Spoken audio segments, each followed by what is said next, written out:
Bonjour, je suis Patricia Chebriand. Aujourd'hui, je vais vous parler du deuxième chakra et vous donner des exemples de ce qui peut provoquer son dysfonctionnement. Alors, le deuxième chakra est celui du corps. Si vous vous regardez dans un miroir et vous n'aimez pas ce que vous voyez, si vous avez des problèmes liés à la sexualité, si vous ne vous acceptez pas physiquement, si vous avez du mal à gérer les émotions produites par votre corps, il y a des chances pour que votre deuxième chakra fonctionne mal. Comme je vous l'ai expliqué dans la vidéo sur le premier chakra, le deuxième chakra commence sa rotation lorsque le premier a terminé la sienne, c'est-à-dire lorsque nous avons 7 ans. À ce moment-là, le premier chakra est complètement actif. Et si ce premier chakra, qui est donc le chakra racine, fonctionne mal, la peur et l'insécurité qu'il a développées entre 0 et 7 ans vont se répercuter sur le fonctionnement du deuxième chakra. Le deuxième chakra s'appelle chakra sacré. Pourquoi sacré? Eh bien, tout simplement parce que l'énergie de ce chakra agit sur la création, la reproduction, tout ce qui donne la vie, et la vie est sacrée. Ce deuxième chakra agit sur le corps et tout ce qui concerne le corps, c'est-à-dire le mouvement, la passion, la vitalité, le plaisir. Mais il contrôle aussi la manière dont va se dérouler la sexualité.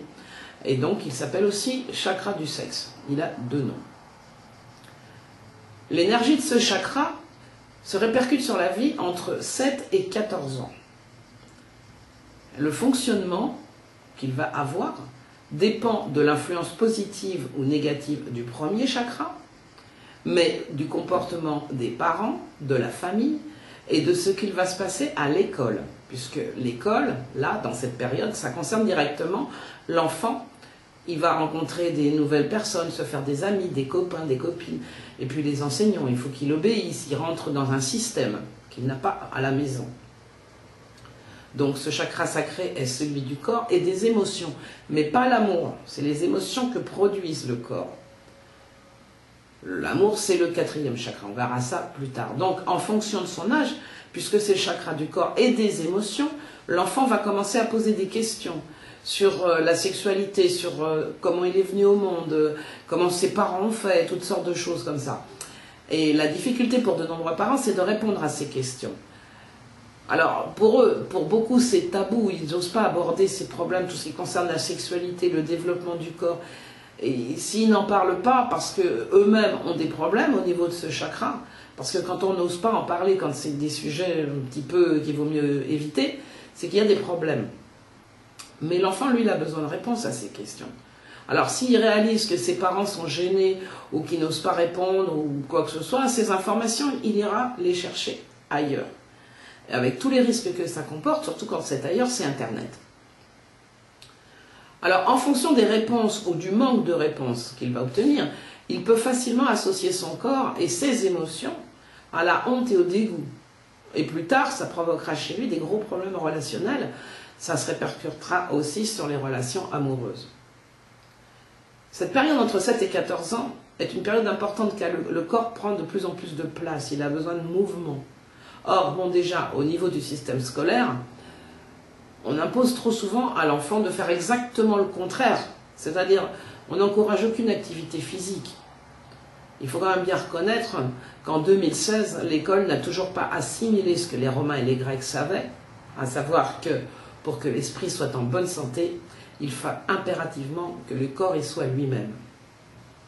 La gymnastique, la danse, le sport, ce sont vraiment les parents pauvres de l'éducation nationale. Bon, ce n'est pas les seuls, nous verrons par la suite qu'il y en a d'autres, mais eux, ils en font partie. Il y a très peu de temps qui est consacré aux activités physiques, alors que ça devrait être une priorité. Et la natation, alors la natation c'est un sport à part parce que c'est vraiment le sport du deuxième chakra Pourquoi? Parce que le deuxième chakra est lié à l'élément eau.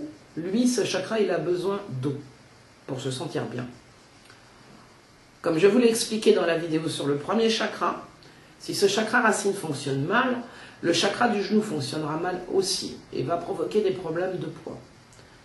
Or, dans cette période entre 7 et 14 ans, l'aspect physique prend de plus en plus d'importance. Donc s'il y a en plus des problèmes de poids, ça peut provoquer des gros problèmes et des complexes. Alors l'enfant qui jusqu'à 7 ans avait un cercle social un peu limité à sa famille, aux parents, il s'agrandit avec l'école.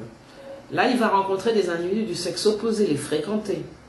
Et c'est ainsi que le corps va connaître ses premières émotions sentimentales, mais aussi les premiers complexes. Parce que les moqueries des autres enfants peuvent être extrêmement méchantes. On sait qu'ils sont rarement tendres entre eux. Alors, au manque d'activité physique de l'école, il y a un autre problème majeur lié à la vitalité du corps. C'est-à-dire qu'on oblige les enfants à rester tranquilles pendant des heures assis sur une chaise. C'est-à-dire qu'on les oblige à empêcher leur corps de bouger. Et pour beaucoup, c'est totalement contre nature, comme nous le verrons plus tard. Par exemple, pour les enfants qui ont une intelligence corporelle développée. Et ces contraintes provoquent d'autres troubles du deuxième chakra. Donc, lorsque l'enfant développe une mauvaise relation à son corps, à sa sexualité, à la gestion de ses émotions, le deuxième chakra fonctionne mal. Et comme tous les autres chakras, il va déclencher des réactions en excès ou en déficit. Et bien sûr, ça va se répercuter tout au long de la vie, mais aussi sur les chakras suivants. Quand le chakra sacré fonctionne en excès, il provoque des angoisses qui sont liées au manque d'acceptation du corps.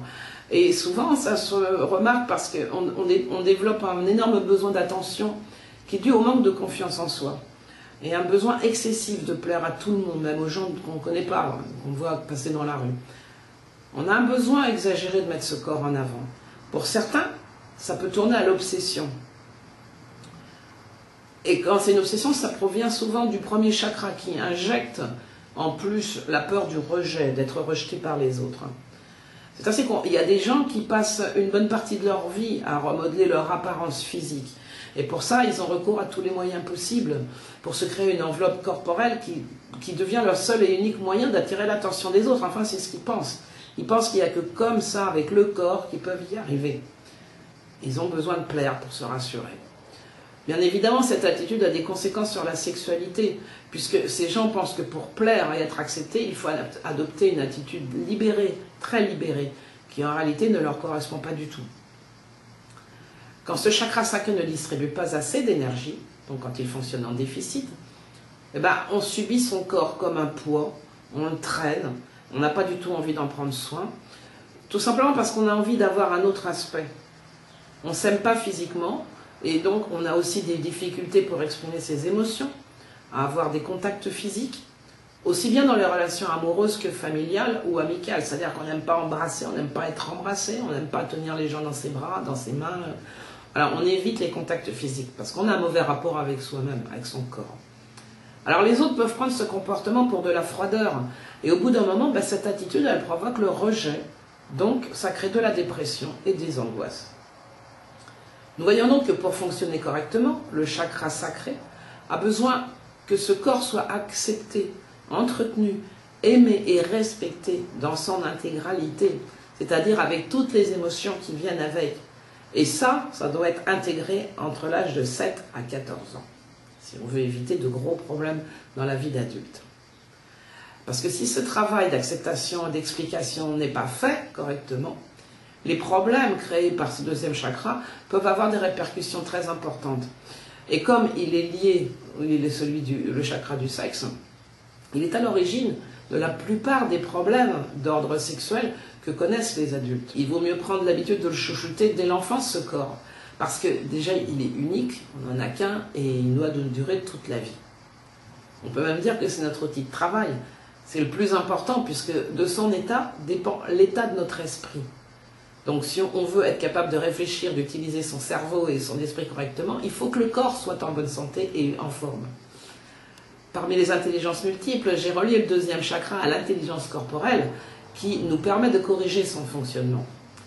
Je vous expliquerai donc dans une autre vidéo Comment le cours de l'histoire aurait pu être différent si Adolf Hitler et Mère Teresa, qui avaient tous deux un dérèglement de ce deuxième chakra, s'ils avaient développé cette intelligence corporelle, la seule des 8 intelligences dont ils ne faisaient pratiquement aucun usage. Mais nous verrons cela plus tard, car il faut d'abord voir tous les chakras pour comprendre ensuite l'importance que peuvent avoir les intelligences multiples sur chacun d'eux. Si vous souhaitez avoir des informations plus détaillées, mon livre Chakras et intelligences multiples est en vente sur Amazon. Si vous souhaitez des renseignements sur les ateliers que j'organise, visitez mon site patriciachebriant.com. Et pour suivre toutes les vidéos qui vont venir et celles qui sont déjà là pour les revoir ou je ne sais pas, eh bien abonnez-vous à ma chaîne YouTube. Merci.